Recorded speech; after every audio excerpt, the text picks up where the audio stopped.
한국계 독일인이면서 문화평론가 한병철 교수님이라는 분이 있습니다. 그분이 2010년에 피로사회라는 책을 독일말로 독일에서 출간을 하면서 독일 사회에 큰 반향을 일으켰습니다. 그리고 그 책이 우리나라에 2012년도에 한글로 번역되어서 동일한 제목으로 피로사회라는 제목으로 출간이 되어졌습니다. 그러면서 피로사회라고 하는 그 단어가 우리 한국 사회를 잘 관통하는 키워드로 자림하게 되어졌습니다. 그렇게 두꺼운 책은 아닙니다. 그런데 읽기 그렇게 쉬운 책은 아닙니다. 철학적인 좀 책이라서. 그러나 읽고 싶으신 분은 읽으셔도 괜찮습니다. 머리가 조금 아파요. 근데 많은 생각을 하게 하는 책입니다. 그가 그 책에서 우리 사회를 진단하면서 이렇게 이야기를 합니다. 우리 사회는 이 긍정성의 과잉으로 점철된 사회다. 그걸 설명하려면 좀 시간이 걸리기 때문에 넘어갑니다. 그런가 하면 과잉 활동성, 활동 과잉 활동의 사회다. 그렇게 이야기합니다.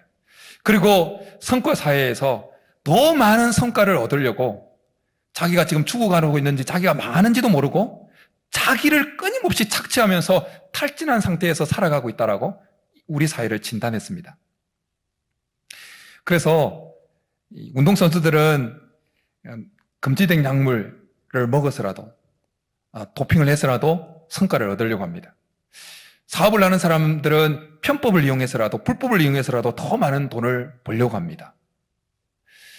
어떻게 해서든 더 높이 올라가려고 합니다. 우리는 이 사회에서 진행되어지는 것들을 우리는 뉴스를 통해서 곧장 듣곤 합니다. 이 사회는 자족을 모르는 사회입니다. 계속 더 쌓으려고, 더 높이 올라가려고, 더 모으려고 끊임없이 몸부림칩니다. 이런 사회 분위기를 잘 나타내는 고사성어가 하나 있습니다. 그것은 다다익선이라고 하는 고사성어입니다. 많으면 많을수록 더 좋다. 우리 가끔 씁니다. 다다익선이다. 많으면 많을수록 그것이 더 선이다고 말하는, 자족을 모르는 이 사회의 분위기를 너무나 잘 표현해주는 고사성어라고 생각이 되어집니다. 그런데 우리가 살아가고 있는 이 사회만 자족을 모르는 것이 아니라, 다다익선이 아니라 우리의 본성도 자족을 모르고 다다익선을 추구합니다. 많으면 많은 것이, 많으면 많을수록 그것이 선이다, 좋은 것이다 생각하면서 끊임없이 더 모으려고 합니다. 이런 사회 분위기 속에, 그리고 우리의 다다익선을 추구하는 우리의 본성이기 때문에 지난 2주간 있었던 한국 사회에 기부를 했던 두 사람의 소식은 한국 사회와 그리스도인 된 우리들에게 신선한 충격을 주었습니다. 한 사람은 카카오를 설립했던 김범수 의장이고, 또 한 사람은 배달의 민족 창업했던 우아한 형제의 김봉진 의장입니다. 그들은 그들의 재산 절반을 떼어서 기부하겠다고 했습니다. 김범수 의장은 5조를 기부하겠다고 했습니다. 그리고 김봉진 의장은 재산의 절반인 5천억 이상을 기부하겠다고 했습니다. 여러분 충격받지 않으셨습니까? 저는 충격받았습니다. 아니 한국 사회에서, 아니 워렌 버핏이나 저기 미국 같은 데서는 이루어질 같은 일들이 우리나라에서 이루어진 거예요. 2줄 사이에. 그 사람들 돈이 많으니까 그렇게 기부할 수 있었지, 그렇게 그분들의 기부를 평가절하하지 마십시오. 우리 기독교인들도 못하는 거예요. 우리는 오늘 말씀을 통해서 자족에 대한 말씀을 함께 나누려고 합니다. 사도 바울은 자기가 배운 자족에 대해서 오늘 우리에게 말씀해 주고 있습니다. 빌립보서의 주요 주제는 격려입니다. 격려. 기쁨이면서 동시에 격려입니다. 바울은 그 당시 로마 식민지인 빌립보에 살고 있던 그리스도인들을 격려하는 차원에서 이 편지를 쓰고 있습니다. 그들이 비록 이 땅에 발을 디디고 살아갔지만 하늘 시민으로서, 천국 백성으로서 잘 살아가도록 격려하기 위해서 이 편지를 쓴 것입니다. 그러면서 그들이 이 땅의 어려운 가운데 살아가지만 천국 백성으로서의 삶을 계속해서 살아가기 위해서 필요한 요소가 있는데 그것들 중에 하나가 자족이라는 것을 가르쳐 주고 있습니다. 빌립보 교회는 바울이 전도 여행을 할 때 재정적으로 돈을 이렇게 서포트했던 그런 교회였습니다. 그러다가 어느 순간 그 연이 끊어집니다. 그러나 그런 와중에 바울이 로마 감옥에 있을 때 그가 빌립보 교회와 이 바울 사이에 연결이 되어지면서 이 빌립보 교회는 에바브로디도를 로마 감옥에 있는 바울에게 보냅니다. 이렇게 재정과 함께. 그러면서 바울은 그것을 기뻐하고 편지를 씁니다. 그런데 바울은 자기가 돈을 받은 것 때문에 기뻐할까봐 오해하지 않도록 빌립보 교회에게 자기가 왜 기뻐하는지에 대한 이유를 14절부터 우리가 읽지 않았던 밑에 있는 14절부터 18절에서 이야기를 합니다. 바울이 기뻐했던 이유는 자기의 재정적인 필요가 채워짐 때문에 기뻐한 것이 아니라 그들이 바울의 복음 전도에 선교원금을 보냄으로 인해서 하나님 나라 복음 전도 운동에 참여하게 된 것 때문에 기뻐한다고 고백을 합니다. 바울은 앞부분에서 자기가 기뻐하는 이유를 설명하면서 자기가 자족하는 비결을 배웠다 고백합니다. 내가 궁핍함으로 말하는 것이 아니니라 어떠한 행편에든지 나는 자족하기를 배웠노라 말씀합니다. 바울은 비천에 처해도 비굴해지거나 절망하지 않는 자족하는 마음이 있다고 고백합니다. 그는 풍부에 처해도 그 풍부에 채워진 것 때문에 목이 고다지거나 거만해지거나 교만해지거나 마음이 마치 로또 당첨됐을 때 막 하는 것처럼 그렇게 되지 않는다고 고백합니다. 여러분 세상 사람들 어떻습니까? 비천에 처하면 돈 앞에 비굴해집니다. 절망합니다. 왠지 기운이 축 처집니다. 그러다가 로또라도 1등 당첨되어지면 그냥 뒤집어지는 거죠. 근데 사도 바울은 그렇지 않았다는 겁니다. 바울은 어떤 행편에서든지 자족하기를 배웠다고 고백합니다. 빈궁에 처하든지 풍부에 처하든지 그 마음은 여전히 잔잔한 호수같이 그 고요함을 유지하고 있었다는 것입니다. 여러분 자족은 스스로 넉넉함을 느끼는 겁니다. 스스로 만족하는 것입니다. 우리가 이 땅에서 하나님 백성답게 천국 백성답게 살아가는데 필요한 요소가 무엇이냐면 여러 가지가 있겠지만 그 중에 중요한 요소 중에 하나가 바로 자족입니다. 만족하는 것입니다. 그래서 콘스탄틴 대제가 AD 313년에 밀라노 칙령을 선포하면서 기독교가 로마 제국에서 믿어도 되는 종교로 공인받기 전까지 기독교인들은 수많은 박해 속에 살아야 했습니다. 그래서 지하 무덤인 카타콤에서 생활을 해야 됐고 잡히면 월영 경기장에 나와서 사자밥이 되기도 해야 했습니다.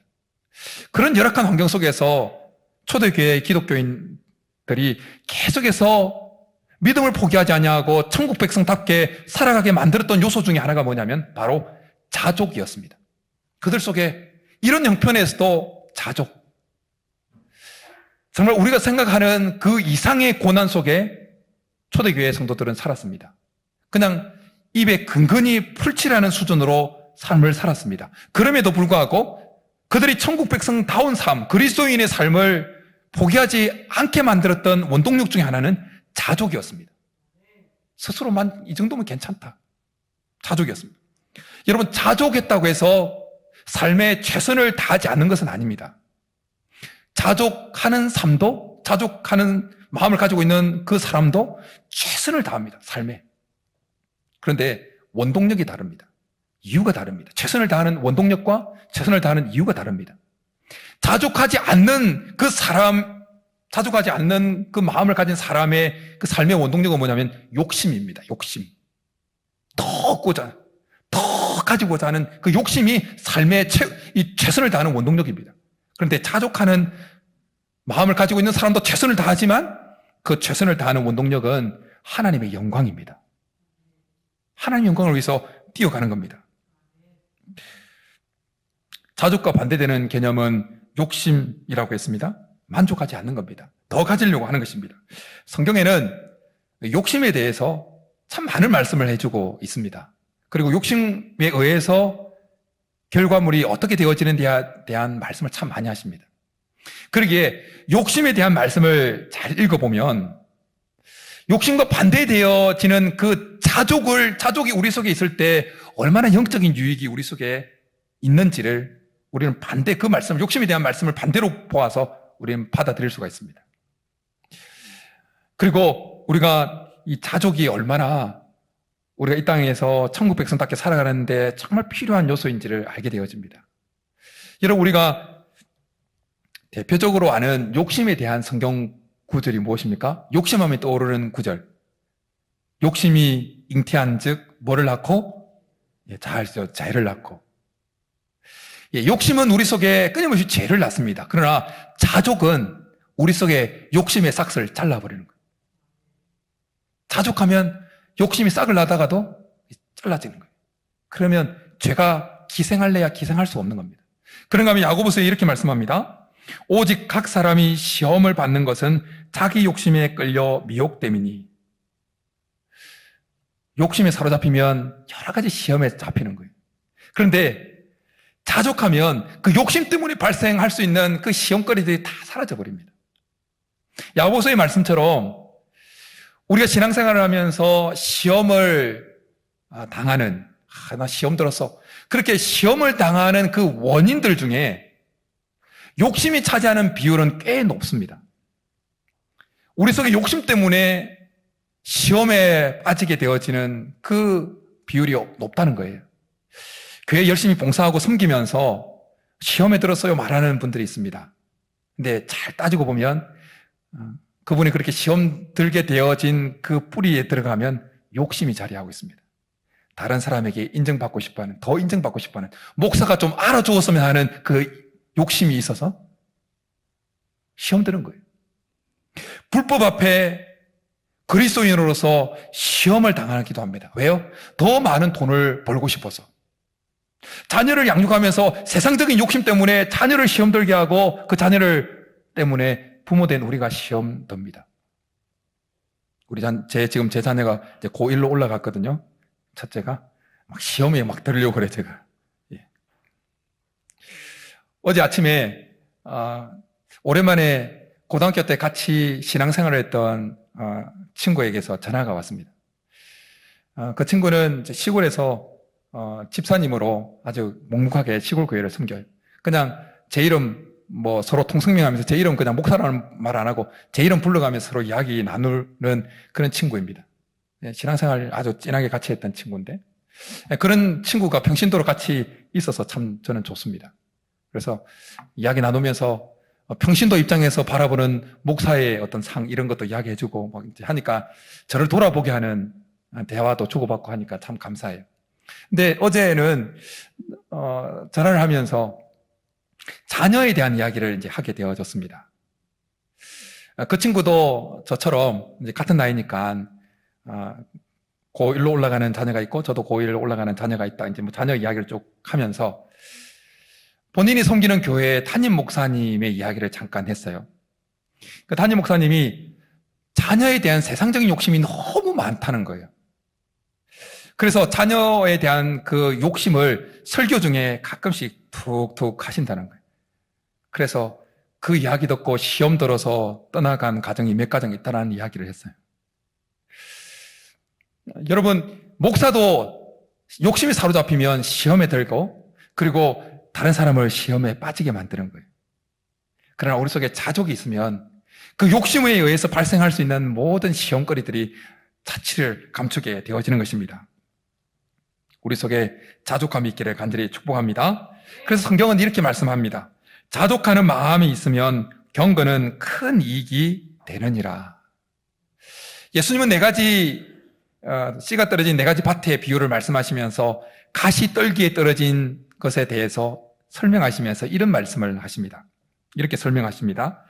이들은 말씀을 듣기는 하되 세상의 염려와 재물의 유혹과 기타 욕심이 들어와 말씀을 막아 결실하지 못하게 되는 자요. 욕심은 우리 속에 떨어진 하나님 말씀을 결실하지 못하게 만드는 방해물이라는 것입니다. 그러나 자족하는 그 마음은 마치 좋은 땅 것 같습니다. 그래서 자족하는 마음을 가지고 있는 분들은 말씀이 떨어질 때 그 말씀, 하나님의 말씀 그대로 받아들입니다. 그래서 30배, 60배, 100배의 말씀의 열매가 맺히는 것입니다. 바울은 디모데에게 편지하면서 경건의 모양은 있으나 경건의 능력을 부인하는 이들에 대해서 이야기하면서 이런 말을 합니다. 그들 중에 남의 집에 가만히 들어가 어리석은 여자를 유인하는 자들이 있으니 그 여자는 죄를 중히 지고 여러 가지 욕심에 끌림 받아 항상 배우나 끝내 진리의 지식에 이를 수 없느니라. 여러 가지 욕심에 끌려 있는 어리석은 여자는 계속해서 진리를 배우지만 끝내 진리에 이르지 못한다는 것입니다. 여자만 그렇습니까? 목사도 욕심에 사로잡혀 있으면 진리에 이를 수가 없는 겁니다. 성경을 아무리 많이 읽어도, 기도를 아무리 많이 해도, 예배를 많이 들어도, 설교를 아무리 많이 들어도 욕심이 가득 차 있으면 선포되어지는 그 진리가 절대 그 사람 속의 진리로 역사하지 않는 것입니다. 그냥 가시떨기와 같은 상태로 그 말씀이 그 속에서 죽어버리는 겁니다. 욕심은 하나님의 속성이 아닙니다. 욕심은 사탄 마귀의 속성입니다. 그래서 예수님은 이렇게 말씀하십니다. 너희는 너희 아비 마귀에게서 났으니 너희 아비의 욕심대로 너희도 행하고자 하느니라. 욕심은 마귀의 속성이지만 자족은 하나님의 속성입니다. 그래서 우리 하나님은 어떤 부족함도 느끼지 않는 상태로 존재하십니다. 100% 자족한 상태로 계십니다. 그래서 우리 마음속에 욕심이 점점 차오르면 우리는 점점 사탄 마귀 쪽으로 기울게 되는 거예요. 그러나 우리 속에 욕심이 착착착 사라지고 자족함이 우리 속에 밀려들면 들수록 우리는 하나님 편으로 자꾸 기울어지게 되어지는 것입니다. 바라긴 오늘 예배를 드리는 우리 모두 속에 욕심은 더 사라지고 자족함은 채워져서 우리가 하나님 편으로 기울어질 수 있게 하기를 축복합니다. 그래서 4세기에 이집트 사막에 들어가서 그 영성 훈련을 했던, 수련을 했던 그 수도사들은 끊임없이 자기 속에 일어나는 그 탐심, 탐욕, 욕심과 치열하게 싸웠습니다. 그냥 남루한 옷을 입고 그냥 수시려고 하는 그 독방에 들어가서 마른 빵, 물, 그걸로 끼니를 때우면서 자기 속에 일어나는 욕심과 싸워서 사탄 편으로 기울이지 않고 하나님 편으로 기울어지기를 위해서 몸부림쳤던 것입니다. 여러분, 우리 속에 어떻게 하면 우리 속에 일어나는 이 욕심과 싸워서 이길 수 있는 자족의 능력이 우리 속에 겸비될 수 있을까요? 바울은 어떻게 어떤 형편에 처하든지 자족하는 비결을 배울 수 있었을까요? 바울은 어떻게 풍부에 처하든지 비천에 처하든지 자족할 수 있었을까요? 바울은 그 비결을 13절에서 이렇게 말씀합니다. 우리 13절 같이 읽겠습니다. 시작. 내게 능력 주시는 자 안에서 내가 모든 것을 할 수 있느니라. 이 말씀 너무 좋아하는 말씀인데 엉뚱하게 적용하면 안 됩니다.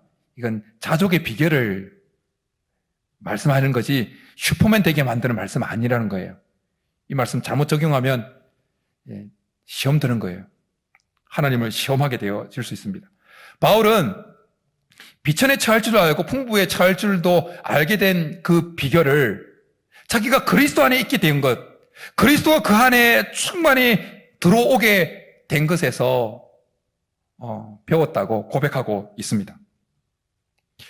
고백록을 기록했던 어거스틴이 그 책에서 이야기했던 것처럼, 어거스틴이 고백했던 것처럼 우리 속에는 하나님만이 채울 수 있는 공간이 있습니다. 하나님만이 다른 것으로는 채울 수 없고 오직 하나님만으로만 채워질 수 있는 공간이 있다는 것입니다.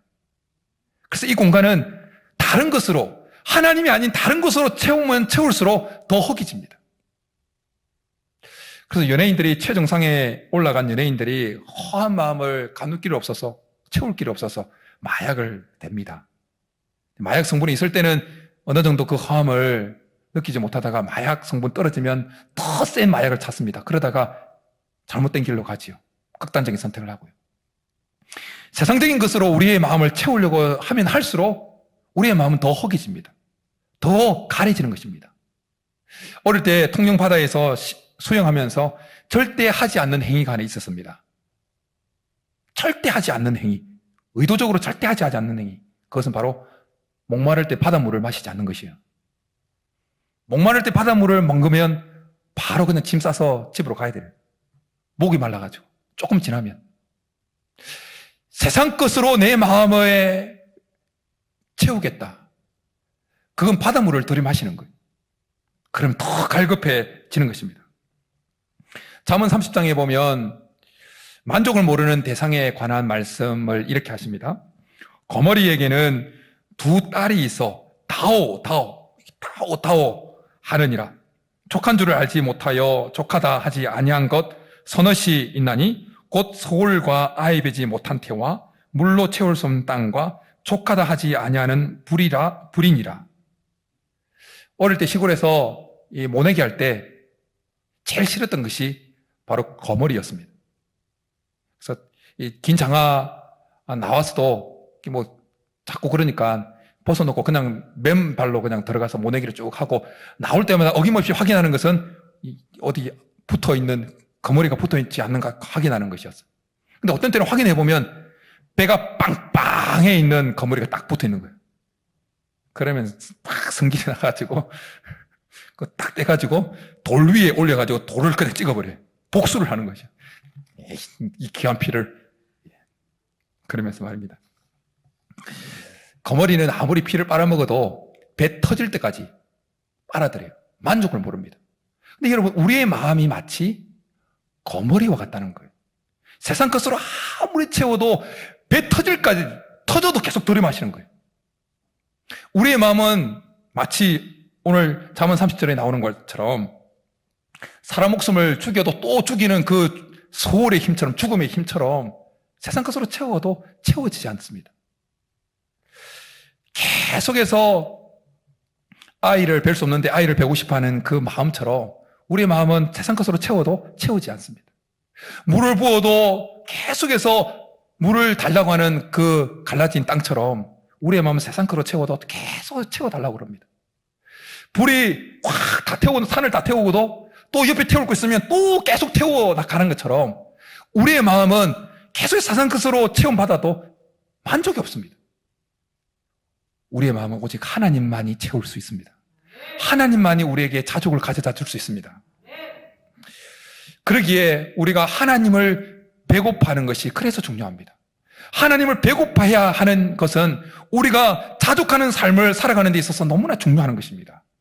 우리 속에 하나님을 향한 배고픔이 있고 그리고 하나님으로 우리가 체험을 받게 될 때 그때 진정한 자족이 일어나게 되어지는 것입니다. 그러면 바울처럼 빈궁에 처하든지 풍부에 처하든지 어떤 상황에서도 우리는 자족하게 되어지는 것입니다. 요한복음 4장에 보면 사마리아 여인이 등장합니다. 그는 자신의 허함을 그녀의 마음속에 허함을 채우기 위해서 남편을 계속 바꾸지요. 5명을 바꿨는데도 그리고 현재 6번째 있는 그 남편도 자기에게 만족을 주지 못했습니다. 그런데 언제 그녀 속에 그 허함이 채워집니까? 우물가에서 예수님을 만날 때, 예수님을 받아들일 때 그 마음속에 허함이 한순간 사라져버립니다. 채워집니다. 자족하게 되어집니다. 그래서 그녀의 삶의 그 허함을 상징적으로 나타내는 그 물동이를 다 던져버리고 동네에 들어가서 내가 메시아를 만났다고 그렇게 외치게 되어집니다. 그런데 여러분, 우리에게 질문이 하나 있습니다. 우리도 바울처럼 분명히 예수님을 만난 자들입니다. 우리도 바울이 다메섹 도상에서 예수님을 영접했던 것처럼 우리도 예수님을 영접했고 하나님을 만난 자들입니다. 사마리아 여인처럼, 우물가 여인처럼 우리도 예수님을 받아들이고 하나님을 우리 속에 모셔드렸던 자들입니다. 분명히 우리 속에 하나님이 계십니다. 그런데 여러분, 우리 속에 정말 자족이 있습니까? 우리 속에 정말 자족이 있느냐 하는 겁니다. 어떤 형편에 처하든지 정말 우리 속에 자족이 있느냐는 것입니다. 이만하면 됐다. 자녀를 볼 때 이 정도면 됐어. 건강하고 괜찮아. 이 정도면 괜찮아. 하나님 섬기려고 하고 괜찮아. 자족이 있습니까? 이 형편 그렇게 넉넉하지는 않지만 이 정도면 하나님을 섬기고 살아가는 데 있어서 감사하고 괜찮다. 자족이 있습니까? 이 말에 우리는 예스라고 쉽게 대답하지 못할 겁니다. 우리는 모르긴 몰라도 우리의 마음이 거머리와 같다는 사실에 긍정할 수밖에 없습니다. 우리의 마음이 거머리예요. 더 체험받고 싶습니다. 근데 왜 그럴까요? 바울은 그리스도를 만나고 그리스도 안에 들어가고 그리스도가 그 안에 들어왔을 때 진정한 자족의 비결을 배웠다고 그러는데, 우리도 하나님 안에 들어가고 예수님 안에 들어가고 예수님도 우리 안에 들어오셨는데 왜 우리는 우리 속에 바울이 느끼는 이 자족감이 없을까요? 그 이유는 가치관이 바뀌지 않았기 때문입니다. 가치관이 바뀌지 않았기 때문에. 하나님이 우리의 마음에 들어오게 되어지면 바뀌게 되어지는 것은 여러 가지 중에 하나는 바로 가치관입니다. 무엇을 더 가치 있게 여기는지에 대한 그 가치관요. 오늘 본문을 고백하고 있는 사도 바울, 그는 예수님을 만나기 전에 그가 로마 시민권을 가지고 있는 것에 대해서 상당히 자부심을 느끼고 그것에 가치를 두었습니다. 그는 가마리엘 문화에서 수학한 것을 배운 것에 대해서 엄청난 그것을 가치 있게 여겼습니다. 그는 바리새인의 삶을 엄청 가치 있게 여겼습니다. 그가 얻은 습득한 그 학문을 아주 가치 있게 여겼습니다. 그런데 다메스코에서 예수님을 만나고 난 이후에 아주 유명한 고백을 하지요. 빌립보서 3장에서요. 그러나 무엇이든지 내게 유익하던 것을 내가 그리스도를 위하여 다 해로 여길 뿐더러 또한 모든 것을 해로 여김은 내 주 그리스도 예수를 아는 지식이 가장 고상하기 때문이라. 내가 그를 위하여 모든 것을 잃어버리고 배설물로 여김은 그리스도를 얻고 그 안에서 발견되려 함이니. 바울이 그리스도를 만나면서 바울의 가치관이 달라져 버렸습니다. 바울은 자기가 가치 있게 여기는 그 대상이 완전히 달라져 버렸습니다. 그전에는 앞서 언급했던 그런 것이었지만 예수를 만나고 난 이후에 바울에게 있어서 가장 가치 있는 것은 예수 그리스도였습니다. 예수 그리스도의 삶을 따라 사는 것이 그의 삶에 가장 가치 있게 다가왔습니다. 그렇게 그 고백을 빌립보서 3장에서 고백하고는 오늘 우리가 읽은 빌립보서 4장에서 내가 궁핍에 처할지라도 어떤 형편에 처할지라도 자족하기를 배웠다고 그렇게 고백하고 있는 것입니다. 다윗이 기록했던 여러 시편 가운데 여호와는 나의 목자시니 내게 부족함이 없으리로다 라는 이 시편 23편은 참 모든 성도들이 다 좋아하는 시편입니다. 근데 이 시는 다윗이 모든 것이 풍족한 왕이 되고 난 이후에 기록한 시가 아니라는 사실을 우리는 알고 있습니다.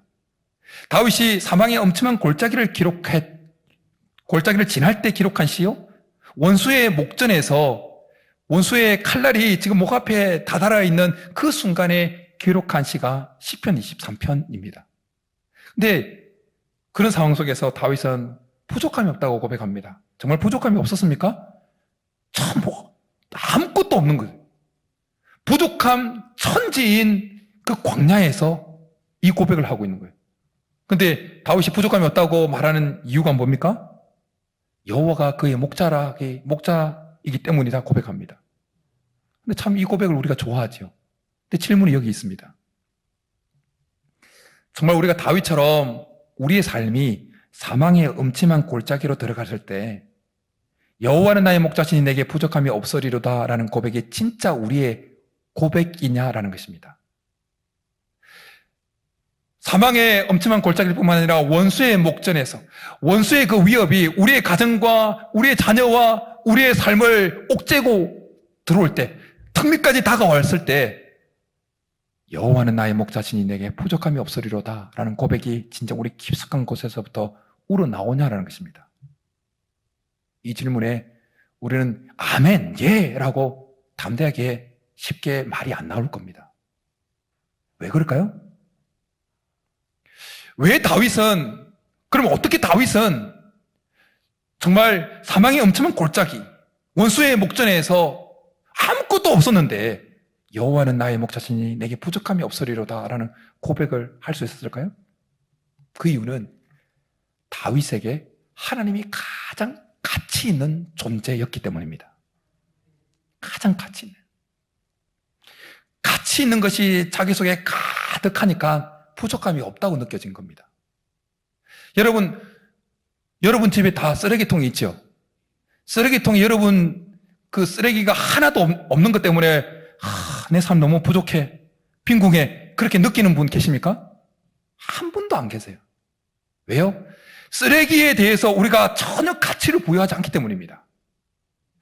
우리가 가치 있다고 여기는 그 가치를 부여하는 것이 우리 속에 우리의 삶에 있느냐 없느냐에 따라서 우리가 부족함을 느끼느냐 자족을 느끼느냐가 차이 난다는 것입니다. 다윗에게 있어서, 바울에게 있어서 예수 그리스도 하나님은 그들의 삶에 있어서 가장 가치 있는 존재였다는 것입니다. 그래서 그리스도가 그 안에 가득 채워졌을 때, 하나님이 그 속에 가득 채워졌을 때 사망의 엄침한 골짜기를 지날지라도 원수의 목전에서도 부족함이 없다라고 고백했던 것입니다. 빈궁에 처해도 풍부에 처해도 자족하는 일체 비결을 배웠다고 고백할 수 있었던 것입니다. 하나님을 마음속에 모셨다고 하면서도 여전히 그 마음속에 만족함이 없다라는 것은 아직 가치관이 바뀌지 않았다는 것입니다. 하나님이 그분의 삶에 아직 가장 가치 있는 분으로 자리매김하지 못하고 있다는 증거입니다. 더 심하게 말하면 그 마음속에 하나님이 아직 들어가지 않았다는 증거 중에 하나입니다. 분명히 모셨음에도 불구하고 예수님 모셨어요. 하나님 모셨어요.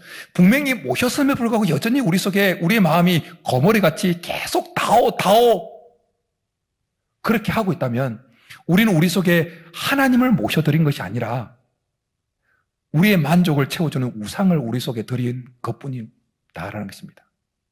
옛날 이스라엘 백성들이, 가나안 백성들이 자기의 만족을 채우려고 바알을 자기 신으로 끌어들였던 것처럼 지금 푸닥거리하는 자들이, 무당들이 귀신을 자기 마음에 받아들이는 것처럼 꼭 그렇게 우리가 신앙생활을 하고 있다는 것입니다.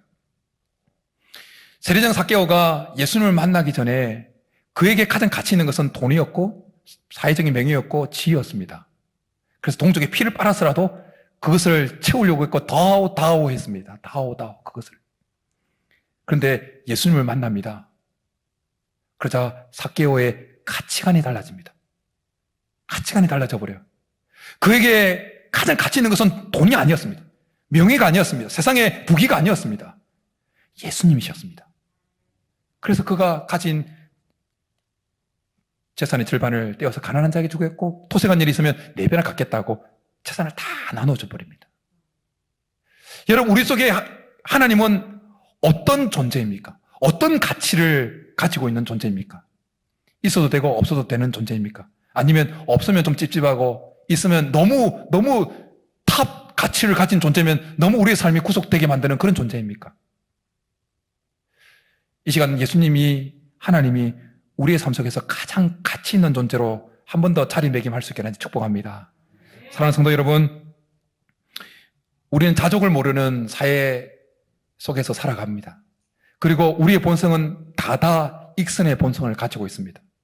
이런 상태에서 그냥 우리 속에 일어나는 욕심대로 우리의 삶을 방치해버리면 우리는 끊임없이 죄를 범하게 되어지고 끊임없이 시험에 빠지게 되어지고 우리 속에 떨어진 하나님의 말씀은 절대 열매를 맺힐 수가 없습니다. 그러나 이 시간 우리가 한 번 더 결단하면서 예수님을 우리 속에 모셔드린, 이미 우리 속에 들어와 계시는 하나님을 우리의 삶에 가장 가치 있는 분으로 다시 그 자리에 올려드릴 때 사도 바울의 고백이 우리의 고백이 될 것입니다. 다윗의 고백이 우리의 고백이 될 것입니다. 어떤 곳에 처하든지 간에 우리는 천국 시민의 삶을 살아가게 될 줄 믿습니다. 이런 은혜가 우리 모두 있기를 주님으로 축복합니다. 이 시간 우리 죽게 가까이 날 이끌어서 찬양하면서 예수님을, 하나님을 한 번 더 우리의 삶에 가장 가치 있는 그 자리에 자리매김하면서 고백하며 나가겠습니다.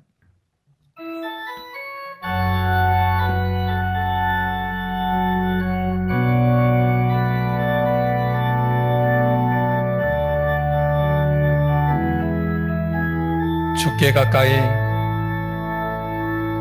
주께 가까이 날 이끄소서 간절히 주님만을 원합니다.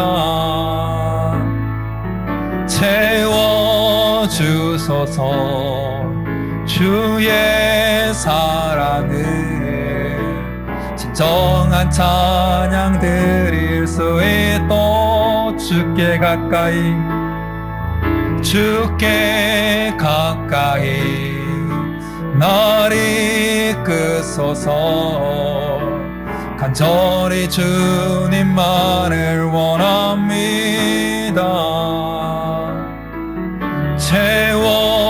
채워주소서 주의 사랑을 진정한 찬양 드릴 수 있도록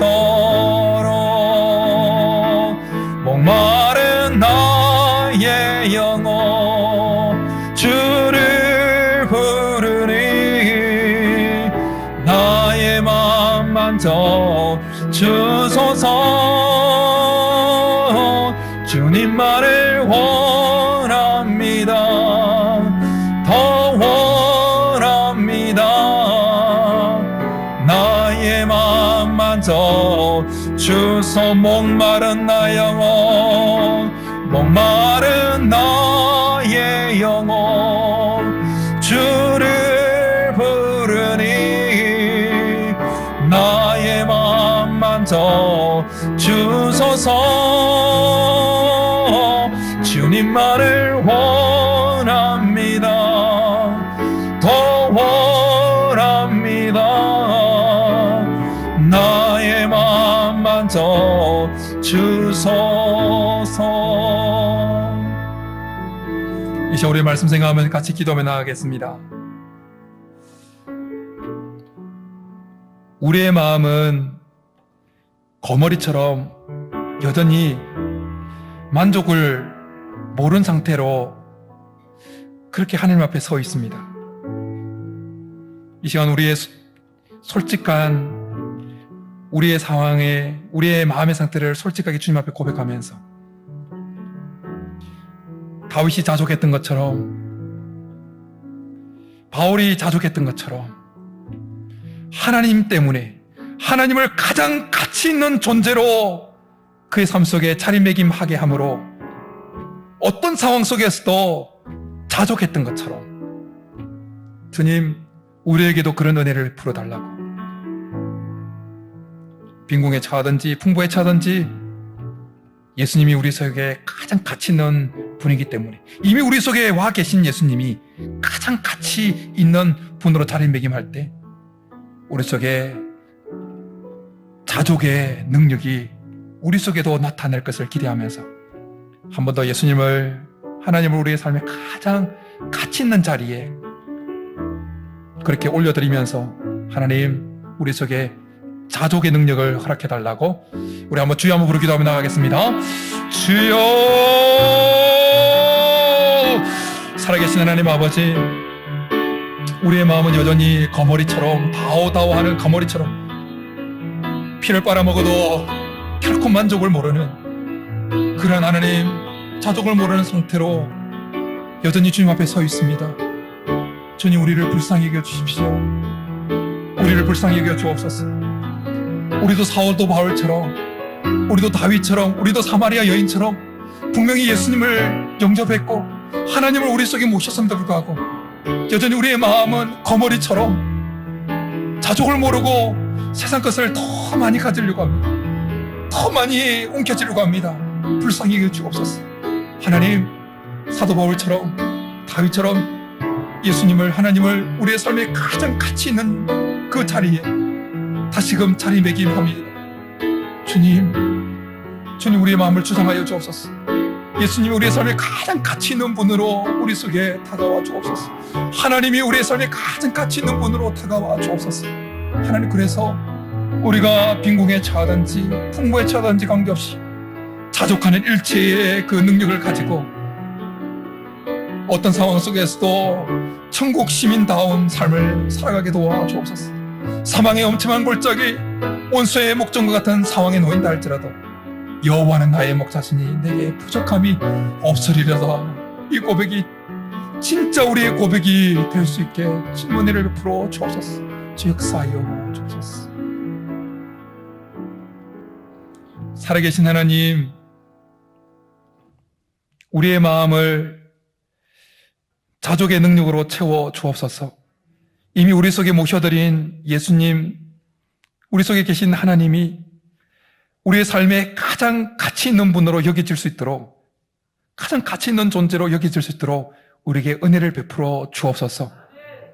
그러므로 인해서 하나님, 사도 바울의 고백이 우리의 고백이 되게 하여 주시고 다윗의 고백이 우리의 고백이 되게 도와 주옵소서.